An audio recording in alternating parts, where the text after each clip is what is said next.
Good morning and welcome to Dewey's 24-hour readathon. It is a few hours into the readathon because there was exactly a 0% chance that I was going to be getting up at 7 on my day off. That should be illegal. And originally, I didn't even remember this was happening. I was not planning to participate until a few days ago when Kayla from Books and Lala posted that she'd be doing a live stream for members doing reading sprints later today. And that's when a fun idea struck me. Because I'm currently in the middle of several different reading vlogs, and anything I'd read for those vlogs, I'd want to save and talk about in those vlogs instead of in this one. So I was trying to think of what would be fun to read across the course of just a single Saturday that I could finish in one day. And my mind went to a manga series. And looking at my unread manga shelf, one immediately jumped out to me. So today, we're going to be reading the entirety of Your Lie in April. So ironically, I didn't choose this series because of the fact that it's currently April. I didn't even think of that connection until this morning. The actual reason I decided to read this manga today is because it is all about music. Our main character is a pianist who lost his love of playing until he meets a violinist who reignites that love for music. And at the moment, I'm in the middle of a concert cycle. I'm a violist. I'm in a community orchestra right now, and our concert is a couple weeks from yesterday. And given what I know about Your Lie in April, I do think it deals at least somewhat with like performance anxiety and what it's like to go from being a pretty serious classical musician to not playing at all. So I thought it'd be interesting to chat about my own musical journey in this video because that is a very relatable experience for me. So we're going to be reading some musical manga, we're going to be chatting about classical music, and maybe I'll even play some, we'll see. So I did already read the first volume of Your Lie in April this morning. This is a reread for me. I read it for the first time almost exactly 5 years ago. I did this really big manga challenge a few years ago where I read like 50 manga volumes over the course of a month, and in the middle of that I did a like try a volume challenge with several first volumes in manga series, and I really enjoyed this one, but I just never got around to reading the full series until today. So like I mentioned, the premise of this series is that Kosei was this like child prodigy, very like regionally famous pianist. His mother, who has since passed away, seems like she was a fairly abusive piano teacher, really pushing him too hard to be perfect. She passed away a couple years before the series starts, and ever since then he just has not been able to hear the music anymore, and he stopped playing piano completely. But then through a mutual friend he ends up meeting Kaori, who is a violinist, and she has a very carefree and free-spirited attitude toward playing the violin. Kosei was kind of taught that classical music is supposed to be very serious, like it's his job, whereas Kaori will go on stage and give this very interpretive performance of a classical piece. She doesn't care about accolades, she doesn't want to win the competition, she just loves playing violin. And that kind of like pure love for music is something that seems like it's going to inspire Kosei going forward to start playing the piano again. The series definitely presents itself as like a very cute, lighthearted series. I mean, you look at all of them in a stack and it's very pastel, it's very pretty. This is a very cute series to have on my shelves. I love all of the little music notes on the spines. But I do have a feeling, especially with the backstory that we've gotten from Kosei, that this is going to deal with a lot deeper, perhaps darker emotional subjects. I'm gonna avoid spoilers while chatting through the series today, but I will check in probably after every volume, let you know what I thought about it. And like I said, I'll also chat through my own musical journey as we go through the day. When I originally read this volume, I gave it 4 stars out of 5. I think I will leave it there. I think this is a very solid start to the series, but it did also leave off on a cliffhanger. I don't know how I had the self-control 5 years ago to not immediately continue on to the next volume. So that's what I'm gonna do now, and I will check back in with you later.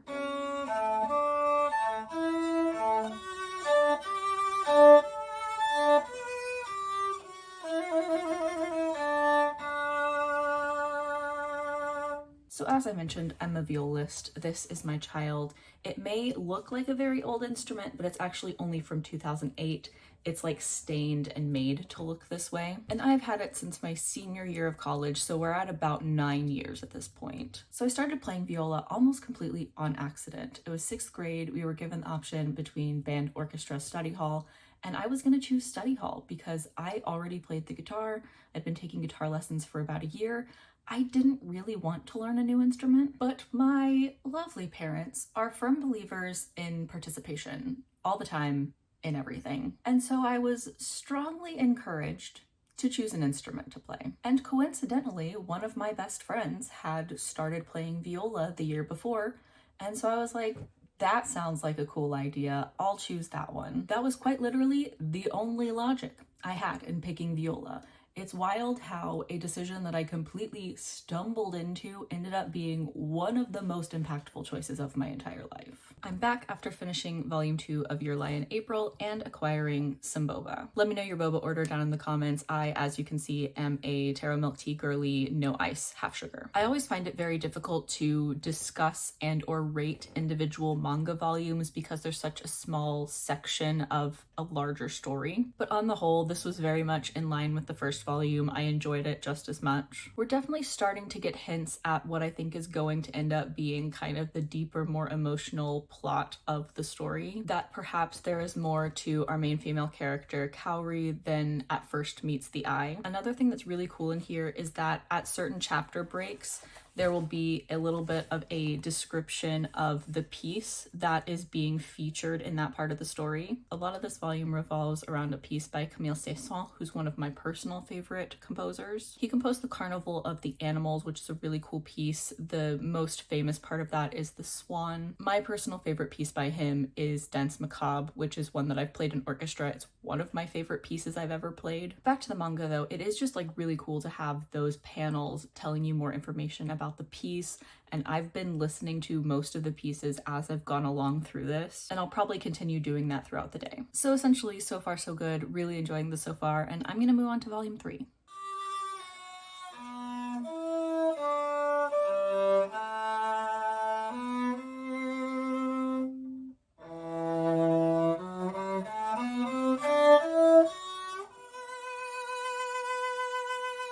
My first few years of playing were really successful. I was first chair in my school orchestra. I got first chair in an honor orchestra.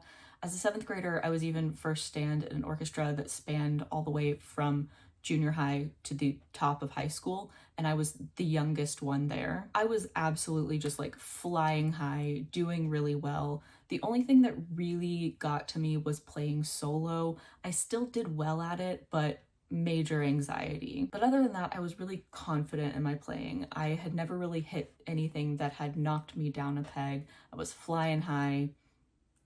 And then my family moved to Texas. So I'm back after finishing volume 3, and oh boy, this one really hit home. So on this cover, you'll see these two characters I haven't talked about yet. These are Kosei's two best friends, and both of them are very athletic. They're in sports. And as Kosei is gearing up to kind of do his first piano competition now that he's playing again, both of them are dealing with their sports tournaments. So this volume ends up dealing a lot with that like pressure to do well and to succeed, and especially that feeling when things don't go as well as you want them to. And then as Kosei is kind of like gearing up to do this performance, there's this panel of him that really hit home where he's kind of curled into himself just saying, I'm so scared, I'm so scared, I'm so scared. But then he looks around at everyone else doing the competition and he realizes they're scared too.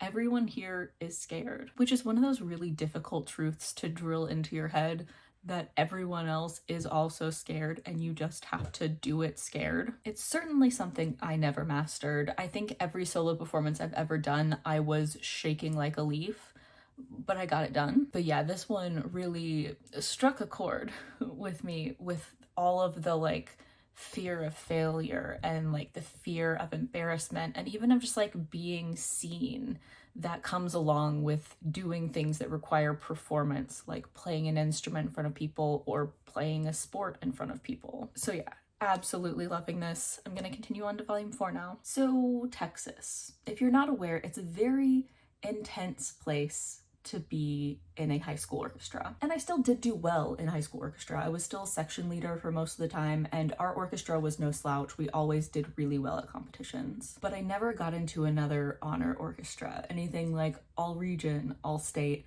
I just was not up to snuff in comparison to the vast number of excellent high school musicians that are in Texas. But it was really my first kind of taste of defeat, where in junior high, I was kind of unquestionably top dog. In high school, I was only really top dog in my own orchestra. So high school was when I started getting really invested in music. In junior high, orchestra was a really big deal to me, but it was never something that I expected to do long term. But in high school, I also fell in love with the academic side of music. I took music theory for the first time, absolutely loved it. I was in every ensemble that my school had. So when it came time to start looking at what I was going to do for college, music just kind of seemed to be the natural fit. I don't think I ever really thought that I was good enough to be a performer, to perform as a career, but I kind of just thought that music was something I loved, and if I got into a music school, I could figure out what to do from there.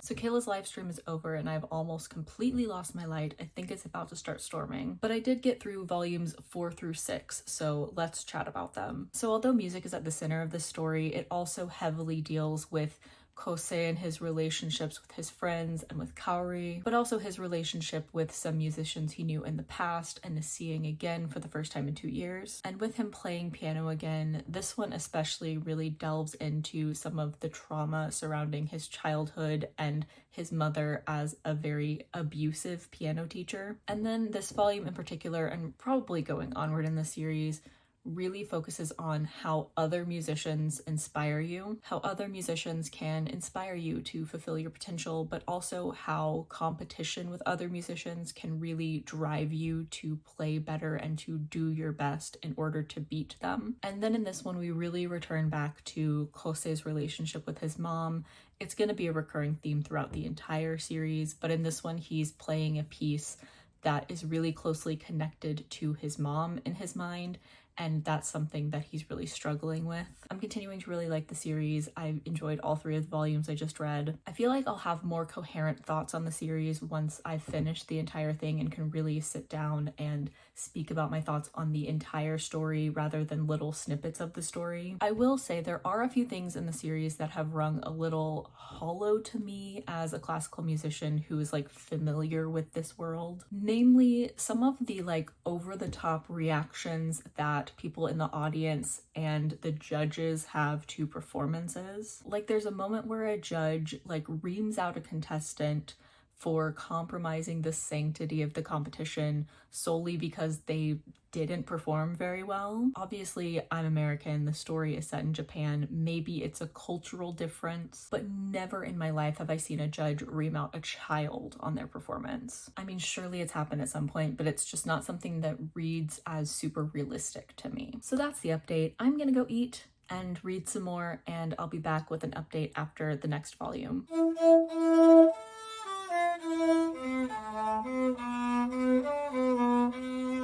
So I went to school for music. I ended up at a small liberal arts school with a pretty small music program. I really loved it there. I got really into the academic side of music, music history, music theory, all of those things. And it became pretty abundantly clear that I was never going to become a professional performing musician. I just was not at the level to be able to do that, but I still love performing. I was in orchestra, I played in a lot of ensembles. The only thing I didn't love back then, now, ever, is solo performance. It's just too much anxiety. It's something I've never enjoyed. But I was now at that point where I needed to figure out what I was gonna do with my music degree. And one day, almost in passing, one of my professors mentioned, hey, did you know music librarianship is a thing? I'd never heard of that as a career option before, but almost immediately I was sold. We know I love books. I worked in the school library. It seemed like a natural fit. I just finished volume 7, and unlike the previous few volumes, this one dealt really heavily with the interpersonal relationships with these characters. I kind of wish those 2 elements were integrated more together. It feels like we get a chunk of music and a chunk of interpersonal relationships instead of them blending together. But regardless, overall, I'm really enjoying the different relationships that are at play in this series. One thing that I often really enjoy, specifically in manga that I love, is that the relationships are often a lot more layered than just the simple friends to lovers, love triangle situation. And in this series, there are a lot of really complex friendships and romantic interests that are all kind of weaving together in this one friend group, and I find that really compelling. So I'm really intrigued to see how all of these dynamics end up working out, because I feel like I have a hunch, but I don't feel 100% confident in the direction that it's going. And in most situations, I feel pretty confident in any given novel that I'm reading, so this is a bit refreshing. So that's my Volume 7 update, and I've got 4 more volumes to read, so let's get back to it.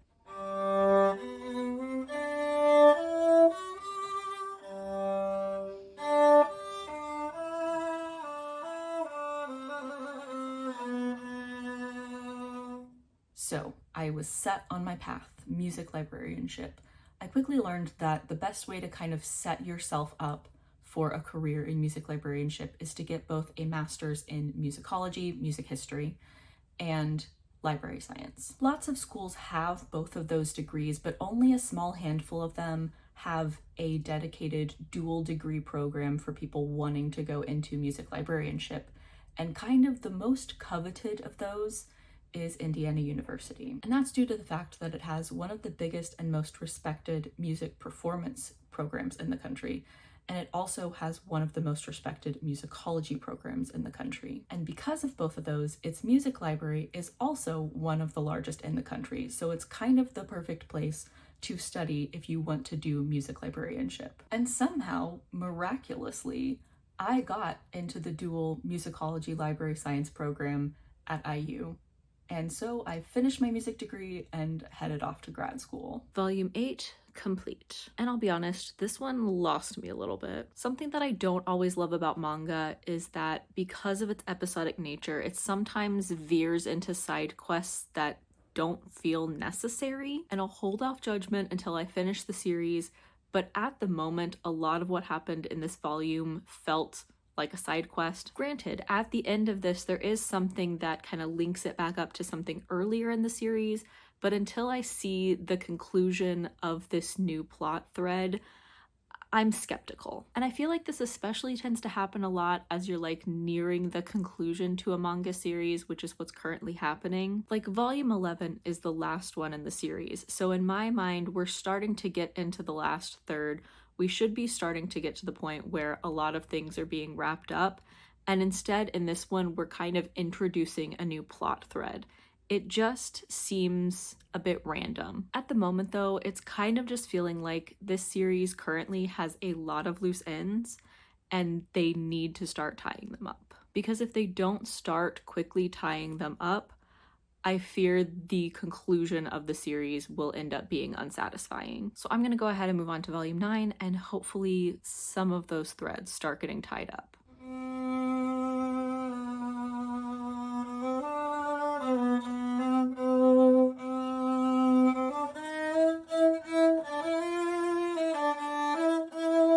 So one of my requirements for my musicology degree was that I had to participate in one of the on-campus orchestras, which sounded great to me. I love orchestra. But something that I didn't take into account here is that almost every single other person in the orchestra is someone who got accepted into one of the best music performance schools in the country. I was by far the worst viola in my section. The music was pretty well above my skill level, and I was stuck in rehearsal 2 hours a day, every single weekday. So within the span of like 2 weeks at the beginning of grad school, orchestra went from one of my favorite things, the thing that caused me to pursue music in the first place, to the thing that I dreaded most every single day. Volume 9 complete. And honestly, I don't have too much to say about this one because it is essentially just a continuation of what I referred to as a side quest in the previous volume. Does it eventually link back up with what I consider kind of the main plot of the manga series? Yeah, technically. But I feel like this entire arc was not necessary in order to end up at the spot that we are now at in the series. I feel like we kind of could have been there anyway. Again, maybe it will feel more necessary as we come to the conclusion, but at the moment, this plot arc still feels a bit unnecessary, especially since for me it's taken away time that could have otherwise been devoted to the main storyline, to several of the other characters that I'm more invested in, because I continue to be worried about the plot threads not getting tied up. But also another musical thing that I absolutely must mention, because it's come up a couple times in the series. There have been a couple of times where people performing together on stage have been described as like battling each other for attention, or it's described as like a duel where they're trying to overpower each other and each of them are kind of taking liberties with the piece. And let me tell you, if someone I was performing a duet with went absolutely rogue on stage and did stuff that we had not rehearsed, they'd be dead to me. That is not how this works. That is not how any of this works. There are dynamics in pieces for a reason. There are parts where one person is supposed to shine and the other one pulls back and vice versa, not a constant battle for dominance. Like if I'd been performing a duet with someone and we had been constantly like pushing the tempo, racing to the end, speeding up as it went along, that'd be bad playing. My teacher would have been mad at me. Rant over. I just had to mention that because at least 2 to 3 times that's been a thing in this series. So that's it for this volume. 2 volumes left. Time to tie up some plot threads.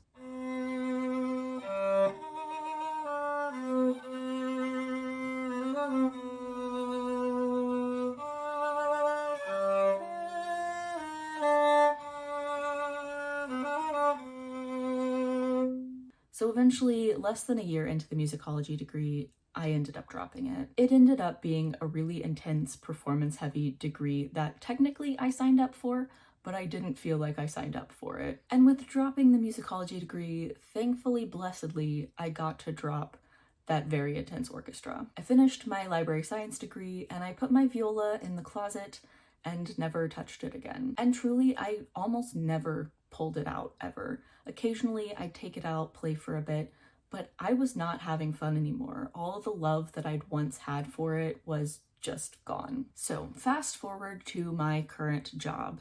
It had been at least 5 years since I'd played in an orchestra, and I really still was not picking up my viola at all to practice. But I had a coworker whose husband was a music professor, and occasionally she'd ask me if I was interested in playing again.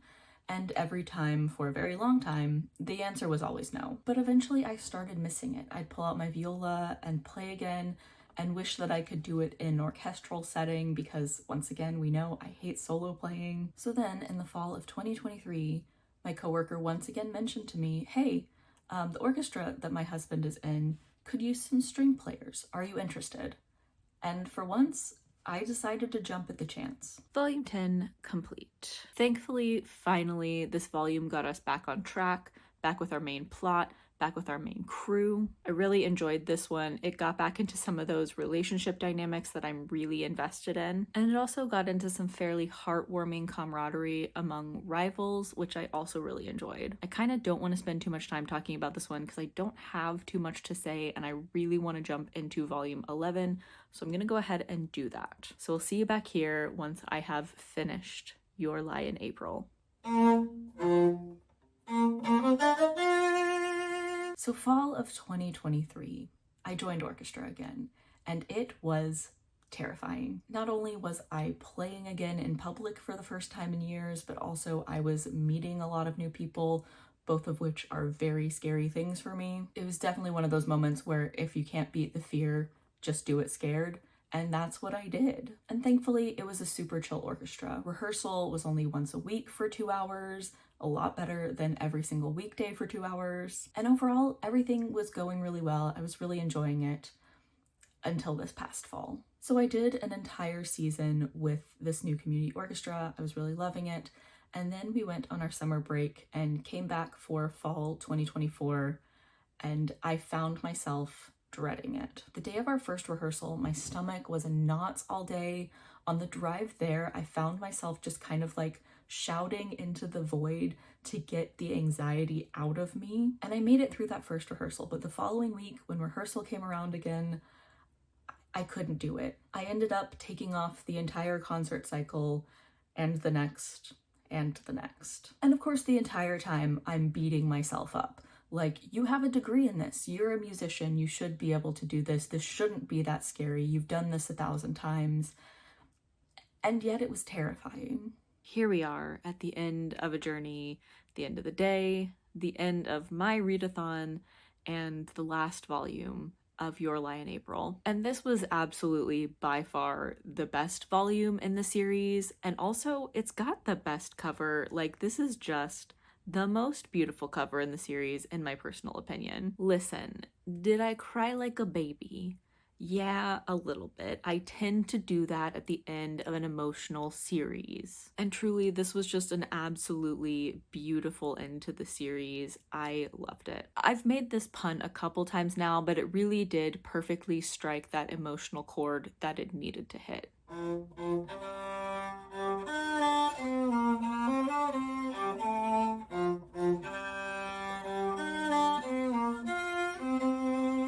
So I've now missed a couple of concert cycles with the community orchestra. I keep telling myself every time a new one starts that I will come back, that I will jump back into rehearsal and everything's going to be fine, and yet I still am too scared to do so. So finally, the last concert cycle of the season rolls around. It's a pops concert. That's usually the last one. Instead of doing classical music, it's stuff like movie music, stuff related to pop culture, musicals, etc. And pop's music concerts are usually the easiest ones to do. It's usually the easiest music, the lightest stuff, the fun stuff. So I get the email with the rep, and I see a lot of stuff in there that I've played before. So finally, I work up the courage to come back to rehearsal. And in the lead up to that first rehearsal back, I was really worried that everyone was going to be really judgy about the fact that I hadn't been there for a few concerts. But no, everyone was really friendly, very nice, glad to see me back. They were like, oh yeah, you haven't been here in a few cycles, but you have a real life. This is just a community orchestra. It's not that serious. And that was kind of exactly what I needed to hear.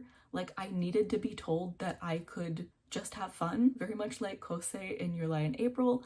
I saw it as a very serious thing. It was my job kind of for a while. And now we're up to present day, to the concert that I'm rehearsing for. I'm very excited to be back in orchestra, and it really feels like I'm turning a new leaf where I'm excited about music again. Am I the best violist in my section? No, not by a long shot.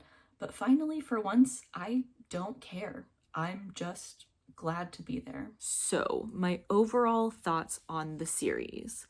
I do think I'm gonna need to ruminate on it a little bit. I usually do need to take a little while before definitively giving a rating to something. What I will say is that I don't think that this is a perfect 5-star series for me. It absolutely hit me emotionally, and I loved the dynamics at play between the characters and their relationships with each other. And there was a lot about the musical aspects of the series that really hit home for me as well. But I definitely do have some complaints. There were aspects that I wish were explored more. Obviously, as I mentioned, some that I wish were explored less. It's definitely somewhere in the 4-star range for me, whether it's a 4-star or a 4.5-star series, it's definitely in that vicinity.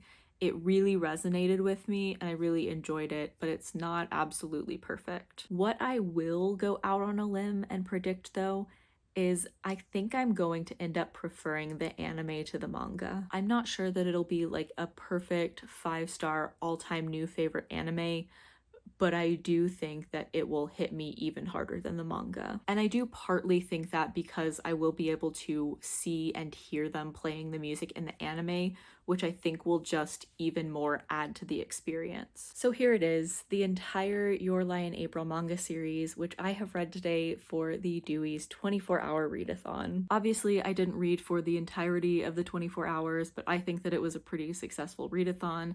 I read an entire manga series, I got some practicing done, I yapped about my musical journey. I hope you enjoyed our journey today because I know I certainly did. Thank you so much for watching and for sticking it out all the way to the end of what is probably a pretty long video. As I mentioned early this morning, I do have some other reading vlogs in the works, so if you're interested in seeing those, go ahead and click subscribe, turn on notifications so YouTube lets you know when I drop those. Let me know down in the comments how your Dewey's 24-hour readathon went.